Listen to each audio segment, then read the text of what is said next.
Before the sun goes down, I want to pot up this beautiful Malaysian red guava.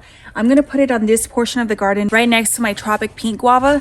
That way it looks a lot more ornamental. You see it as soon as you walk into the garden, and I think the foliage is going to be really beautiful and striking against the leaves of my tropic pink. At first I wanted to wait until spring to pot this little guy up, but I feel like because I'm not keeping it indoors, it's going to be better in a bigger pot where it can be more insulated from the cold versus being in this smaller pot where it's drying out a lot faster. And I think I'm going to go for it and just pot it up. The pot is already ready to go. I just need to amend it a bit more and then place this guy inside.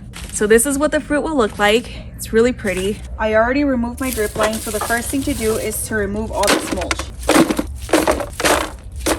Next, I'm going to amend with some mushroom compost and a bit of perlite for water retention and aeration. Then I'm going to start mixing that in.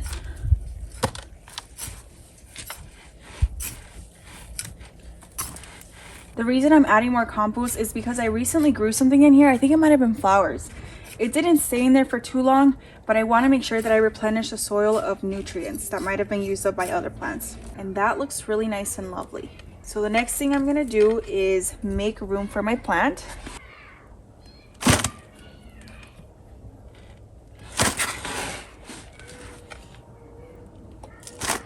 I'm going to place my pot, and it's obviously way too high.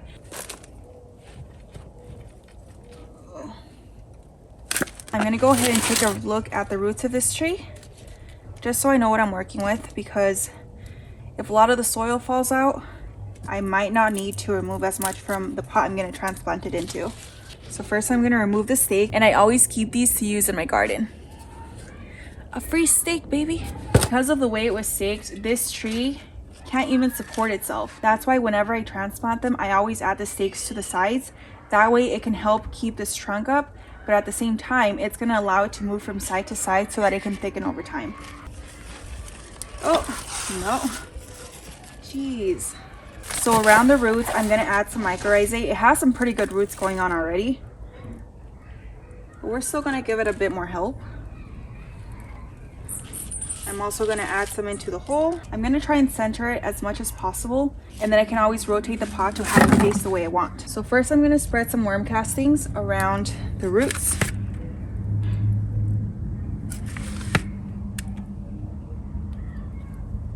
The only reason I'm able to add so many worm castings is because I keep my worms well fed and they produce a lot.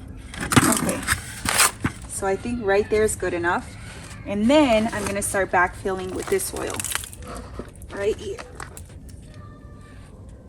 You can see the tree is a little bit above the pot level, so I'm going to mound it up, and over time it's going to settle and it'll be right at the level of the pot. That's what happened with my lemon guava tree. Ooh.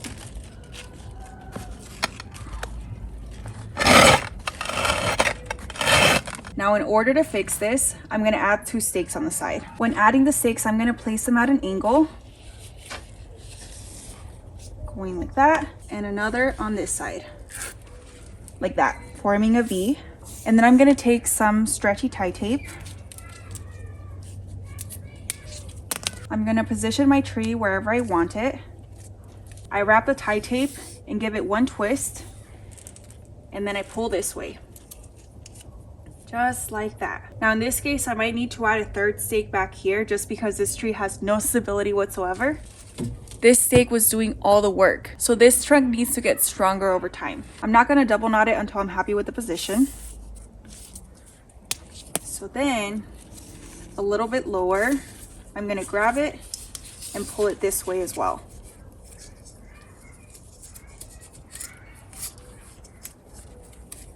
Now when it gets windy, it can still move back and forth, which over time will help this trunk to become stronger. But I'm still going to add another stake in the back just for extra support, and then in a few weeks I'll remove it.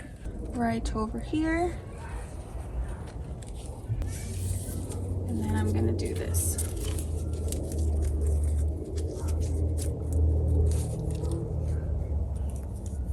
And that looks a lot better. This tree can still move around, especially if it's super windy, but it's not going to fall over like it was before.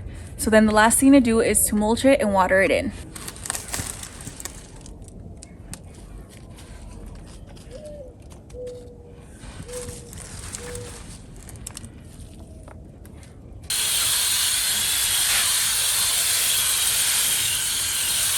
And that's it. This little tree looks way better already, and I'm sure that in a few months it'll be a lot stronger as well.